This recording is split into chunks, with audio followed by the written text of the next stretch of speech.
ढोल का सवाब नहीं पहुंचता है, हदीस का सवाब पहुंचता है, नाते रसूल का सवाब पहुंचता है। तो आप कव्वाली के चक्कर में मत पड़े। कव्वाली को जिन लोगों ने जायज किया वो सब बुकरात हैं, बुकरात। उनके पास कोई दलील नहीं है। अरे बोलो, कोई दलील नहीं है।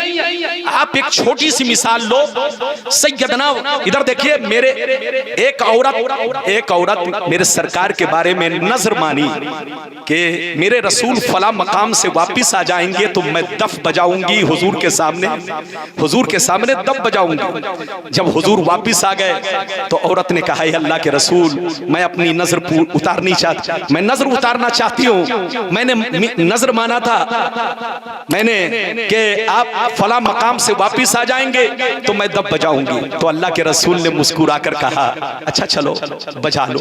क्या कहा?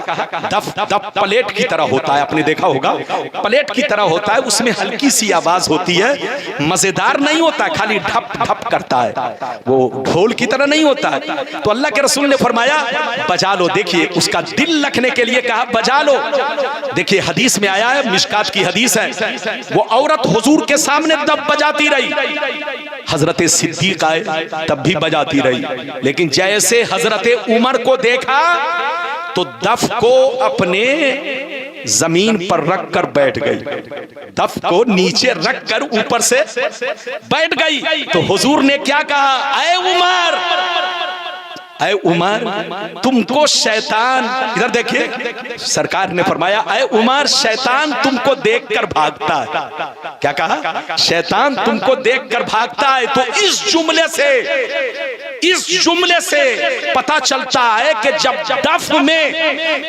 दफ में शैतानियत है, चाहे हल्की सी शैतानियत जब दफ में भी है, गर्चे जायज है, हर जायज काम इस्लाम में बेहतर नहीं है। अल्लाह के रसूल ने फरमाया, अब गसुल हलाल इलल्लाहि तलाक, जायज कामों में सबसे नापसंदीदा काम अल्लाह के नजदीक तलाक है। तलाक तो जायज तो है, तलाक देना जायज है, लेकिन इधर देखिए, जायज कामों में सबसे नापसंदीदा काम अल्लाह के नजदीक क्या है? नापसंदीदा चीज तलाक। तो अल्लाह के रसूल ने फरमाया, ऐ उमर, तुमको शैतान देखकर भागता है, शैतान तुमको देखकर भागता है। तो गोया इस हदीस से इशारा मिला, चाहे बुकराती करने वाले बुकराती करें, दलील पेश करने वाला तो कोर्ट में भी झूठी दलील पेश करके जज को अंधा बना देता है। अरे बोलो, जज को अंधा बना देता है। तो जज जैसे पढ़े लिखे को जब वकील झूठी दलील पेश करके अंधा बना सकता है, तो आप जैसे लोगों को अगर कोई बुकरात आदमी अंधा बना दे और कव्वाली को जायज करार दे, तो ये सब पागलपनी है। जब दफ में शैतानियत, अरे बोलो, जब शैतानियत की झलक दफ में है, तो कव्वाली जो ढोल और म्यूजिक और लेडीज और जेंट्स का मुकाबला, ये सब शैतानियत नहीं बल्कि शैतानियत से भरी हुई चीज है। कव्वाली से बचो और बुजुर्गों के मजार पर आओ तो अदब से आओ, हाजिरी दो, फातिया पढ़ो, और चूमने से बचो। बुजुर्गों के मजार पर आओ तो चूमना जायज है, लेकिन मैंने आपसे क्या कहा, हर जायज काम बेहतर नहीं है। जोर से बोलो, हर जायज काम बेहतर नहीं है। इधर देखिए, जब जायज काम करने से आप पर इल्जाम लगता हो तो उस जायज काम से बचो। इधर देखो, शराब खाने में नमाज पढ़ना जायज है, शराब की भट्टी में नमाज पढ़ना जायज है। इधर देखिए, शराब की फैक्ट्री में नमाज पढ़ना जायज है, तवाइफ के घर में दावत खाना जायज है, लेकिन बुजुर्गों ने मना फरमाया कि दावत मत लो, कि तुम जाओगे दावत खाने, दुनिया कहेगी गंदा काम करके निकल रहा है। शराब के कारखाने में नमाज पढ़ना जायज है, नमाज के लिए जमीन का पाक होना जरूरी है। अरे बोलो, नमाज के लिए जमीन का पाक होना जरूरी है, तो शराब खाने में भी कुछ जमीन का हिस्सा जरूर पाक होगा। तो नमाज तो जायज है, लेकिन ये जायज काम बेहतर नहीं है।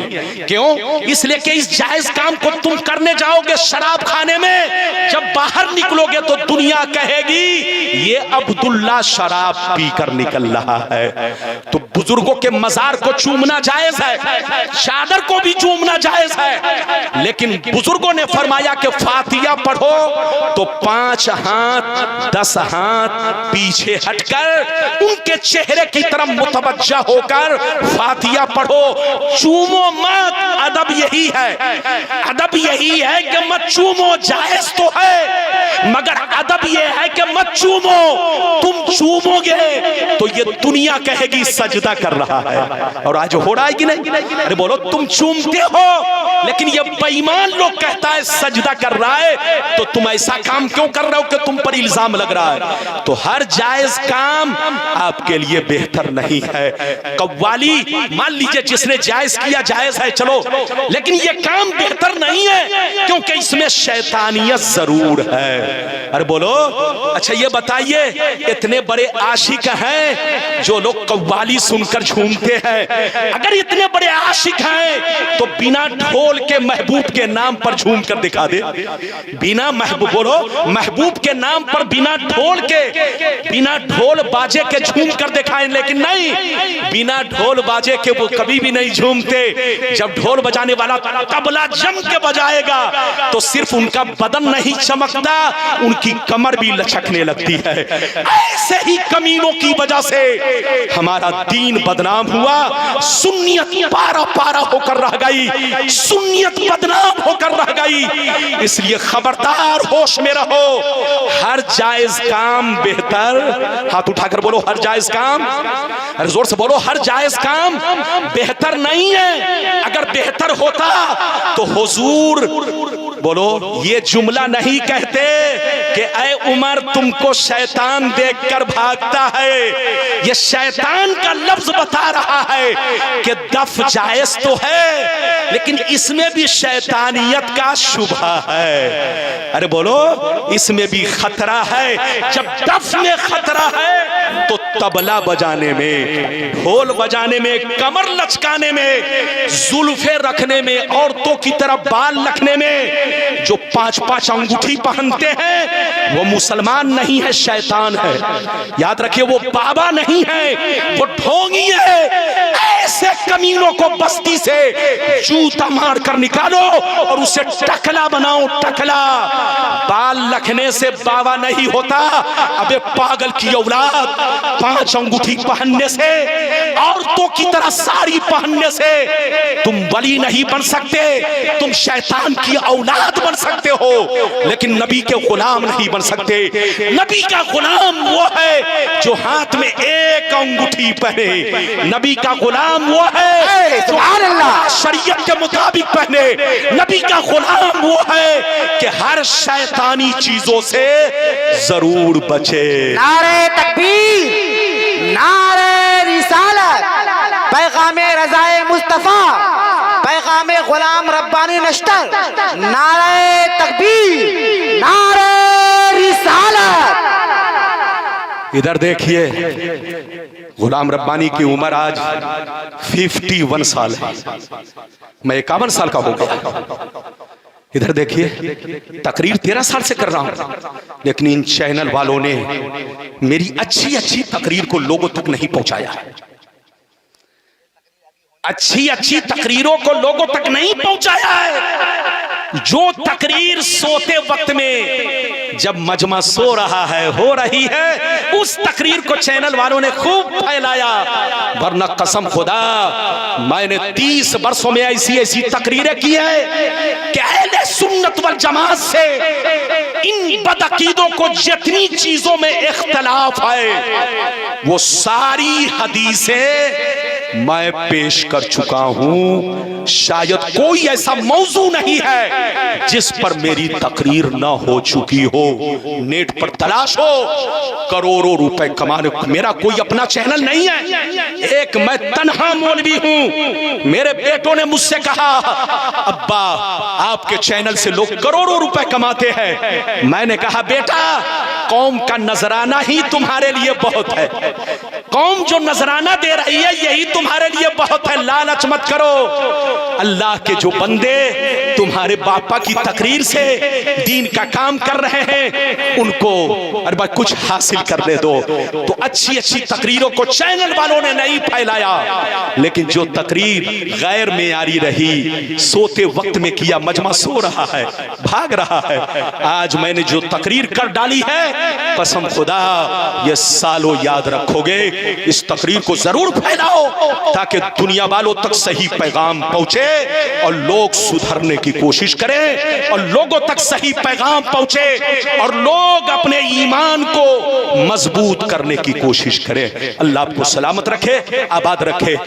हाँ, आप लोग आहिस्ता आहिस्ता एक मर्तबा सूरह फातिहा पढ़ें, पढ़ने के बाद अपने नबी की बारगाह में पेश फरमाएं और साहिब मजार के हक में दुआ फरमाएं और मेरे हक में, सबके हक में दुआ फरमाएं। अल फातिहा।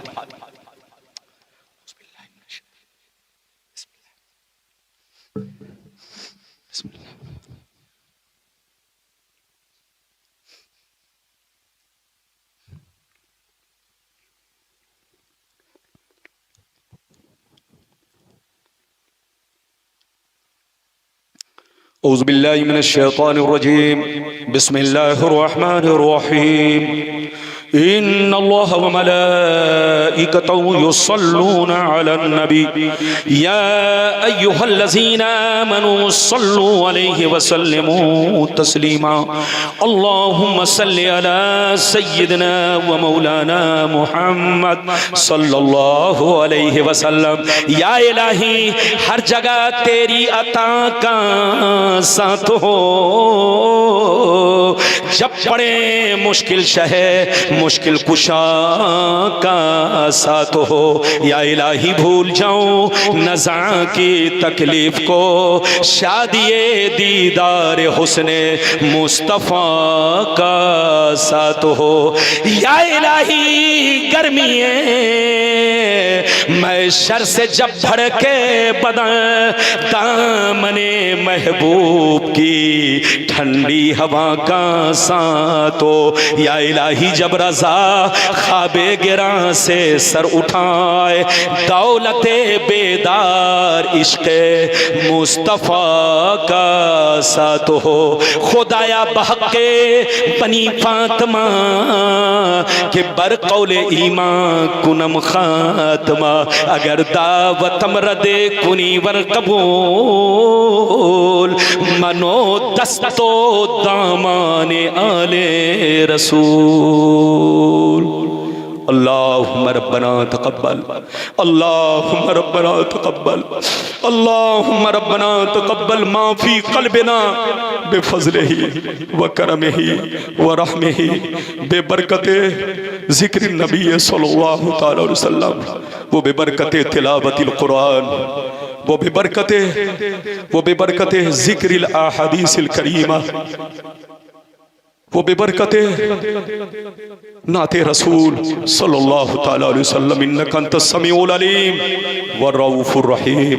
वो बेबरकतिस सलात अलन नबी सल्लल्लाहु ताला अलैहि वसल्लम।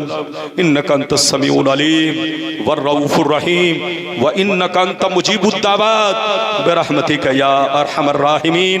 सल्लल्लाहु ताला अला खैर खल्क़ी मुहम्मद व अला आलिहि व सहबिही अजमईन बिरहमतिका या अरहमर राहिमीन। हक़ ला इलाहा इल्लल्लाह मुहम्मदुर रसूलुल्लाह सल्लल्लाहु अलैहि वसल्लम। अस्सलामु अलैकुम।